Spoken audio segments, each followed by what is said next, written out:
Hey yo, I said, hey yo, this is the best host on Wednesday nights. Y'all talking about Ray Ray's here. Been kind of under the weather, but I'm here right now to give my impressions of Starfield. I know I'm late, but hey, better late than never. You know what I'm saying? So, if y'all here for a score, I'm not a reviewer, but it seems like most of these outlets, media outlets, YouTubers, not reviews either, and they give you a score. So I guess I'll give y'all a score also. If that's all y'all here for, Billy Bob, tell them what I give them. A 10! A 10! A fucking 10! Gentlemen, I don't think they heard that, Billy Bob. Say it again. A 10! A 10! A fucking 10! gentlemen, That's my score for Starfield, and so is that what you're here for? Hey, like, share, subscribe, go and get out of here. But for my impressions of this, I'm gonna go over some of the things with you. I'm not gonna talk that much shit on this particular video because that's a different video, and we're gonna have that one in the can for later on because there's a lot of frauds that have been shown, a lot of people who pretend to be Xbox guys or Xbox media or just non-biased media, and they showed the ass this last week. The game just came out yesterday. They've been showing the ass since Friday. So we'll talk about that in another video. But just for my impressions of this game, I'm gonna start with story.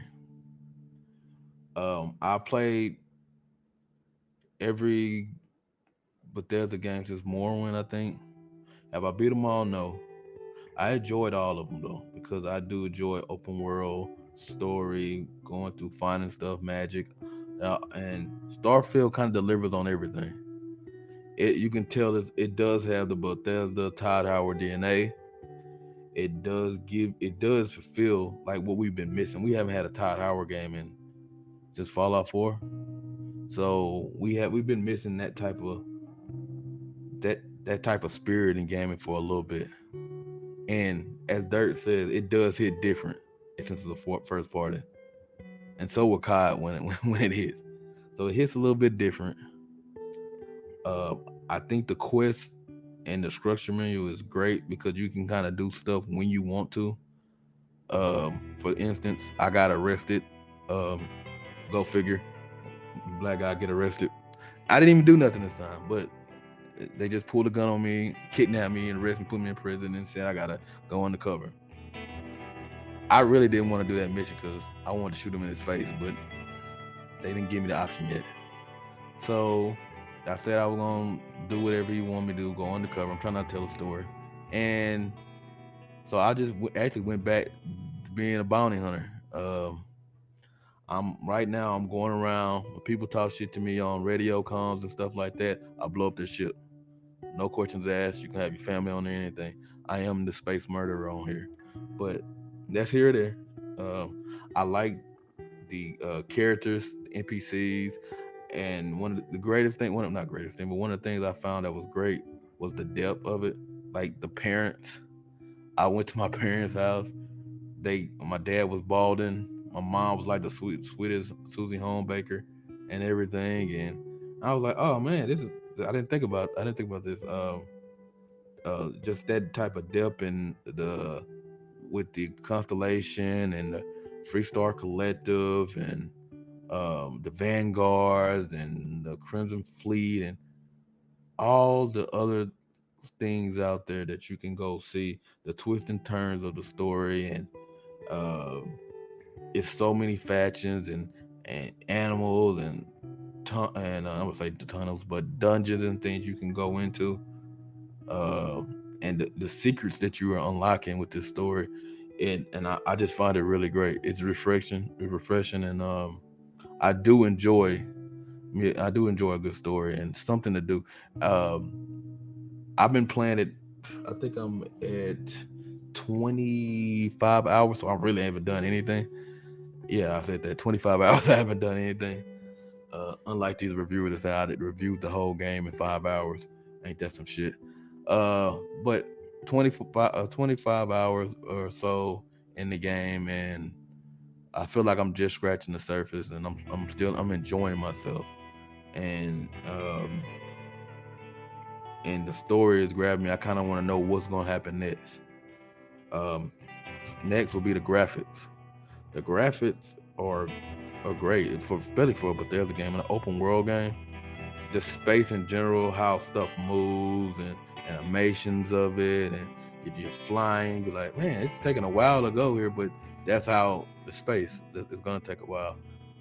It's probably the smoothest Bethesda game I have played. Also, I don't have any bugs. Right now, I don't have any animation glitches or anything. The and It just everything just looks polished, and I'm happy that they did. And I know we were complaining a year or so ago, maybe 2 years ago, whenever they delayed it, but I think it went well for the game because we don't know how bad a shape it was in. Because they think about it, Microsoft didn't buy them or didn't delay this game. They was gonna release this game in 2020 probably or 2021. So we thank you, Phil, for delaying the game, giving it the polish that it needs. One of the great things, I'm just gonna say it off the bat. Y'all know how I am. One of the great things that this game has, one of the great features, it's not on PlayStation. Shit. Y'all have fun watching YouTube, losers. I'll play Spider Man and swing around in, in Brooklyn to most of the oh, you can't even go to all the boroughs. You only can go to one borough. That's sad. But that's here then. I'm gonna leave them alone for right now. Uh, my next thing about this game will be longevity because I'm one of those people. I don't have to just sit there and grind this game all the time. Yeah, right now I have been, but I have other games that's about to come out. I can always come back to this game. I do not have to finish this game right now. I've told y'all I'm going to finish it, and I'm going to finish the story, but I don't have to grind it and just play nothing but Starfield. So I can. It's one of those games you can put down since it's a single player. You can put down and come back, do a couple missions here, do side missions here, build my ship, do an outpost, do a whole bunch of different things, and enjoy myself with the game. I think that's a lot of problem in gaming. Also, people, the media rush through games and give it a five, or give not this game, but give games a seven and stuff like that, and they don't enjoy it. They just rushing through games and not enjoying themselves. That's a lot of gamers these days too. They'll play a game straight for I don't know 3 4 days, so they be having like 48 something hours in the game, and be like, we don't have no more content. That's why I had to stop playing Destiny with people. Like we out of content. You look at the time, like you spent 3 days in here. Like it says 3 days on the Xbox. What how you want to make what I don't know over 72 hours worth of content? Like dude, like that's why they do the repeats on their the dailies and everything because people I don't know they don't have no job or whatever it is I don't know but you go do something else. You can't you burn yourself out on games and you have no time to really enjoy the game. You end up not liking the game or just saying you don't like the game, but you did that to yourself. They put enough content in and you just burnt through it. And another thing is this thing has so much to do. I kind of went over everything, a lot of things with as far as the ship battles and the customization of your character, of your ship, of your home, outposts, so many missions to do with so many different factions to go through. This thing has a plethora of just things to do, and that's why I said that I can just play this. I think this one of those games I'm gonna be playing for the next year or so, just playing and playing on and off, playing. You come back, playing when I have nothing to play it. Even if I do have something to play it. Um, then the other thing I was gonna talk about the spaceships that the cause I love the spaceship battles. I love how they get harder with time. You can actually upgrade your ship, but you can turn the from like rookie difficulty to a higher difficulty, and everything get higher. I love that you can upgrade your the artillery on your ship and lock on. It's like different modes you can do. Oh man, I'm really digging the ship to ship battle.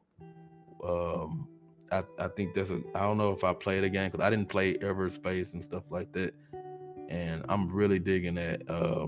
I do feel that it's like a mixture of Fallout and Mass Effect, um, and we never had a game like this. We have never had a game like this.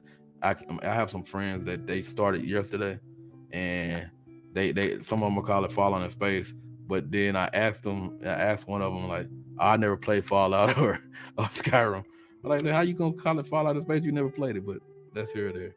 Um, I have one friend who been playing it all day today, and he's still in kit, just mining stuff. He hasn't left it yet. I'm like, you gotta leave that place, man. Go do a ship battle or something. He won't leave it till he trying to find everything. So people are having fun in their own ways. People are doing they're things that I passed up. They're doing, and I'm like, wow, I didn't even notice that. Um, there are legendary ships to find. People are making like the Death Star and the Enterprise and Halo ships and Pelican and stuff like that. I'm just really really happy with this game. This is my game of the year so far. Now Forza might come out, it might change it, but this is my game of the year for and right now, this is the game of the generation. So suck it, PlayStation. This is the game of the generation, and you don't have to have perfect scores from IGN to be called the game of the generation. There are things bigger than scores to to I thought I was playing it to see than actual than meta scores and everything. But I feel that this game will stand the test of time. I feel it's gonna win game of the year. If it doesn't, and nothing after this come out, that's great. As of right now, this is Slaughter Baldur's Gate. So if I kind of feel if this doesn't win, Jeff Keighley has no explain to do if this doesn't win game of the year. That's simple. Don't wait IGN vote more than everybody else's. Cause good God, because I have something to say about the so-called IGN vote. I don't think I got it in here, but I was gonna put Mr. Stapleton, which I can't find it, but I'll have that in the next video. Mr. Stapleton's so-called retort to people that he was fair and he liked the game, but he just gave it a 7, but can't really tell why. He should never review another Xbox game. So that's my impressions of Starfield, my first impressions. So um, I'm about to make a couple more videos so we can talk some shit about these so-called journalists and some of these ponies that's out here. So Billy Bob, tell them what my score is again. A 10! A 10! A fucking 10! Gentlemen? So, hey, stop at the show tonight, 7:15 p.m. Central Standard Time, and hang out with the bad guys on XEC Podcast. And I will catch y'all in the next video. Peace.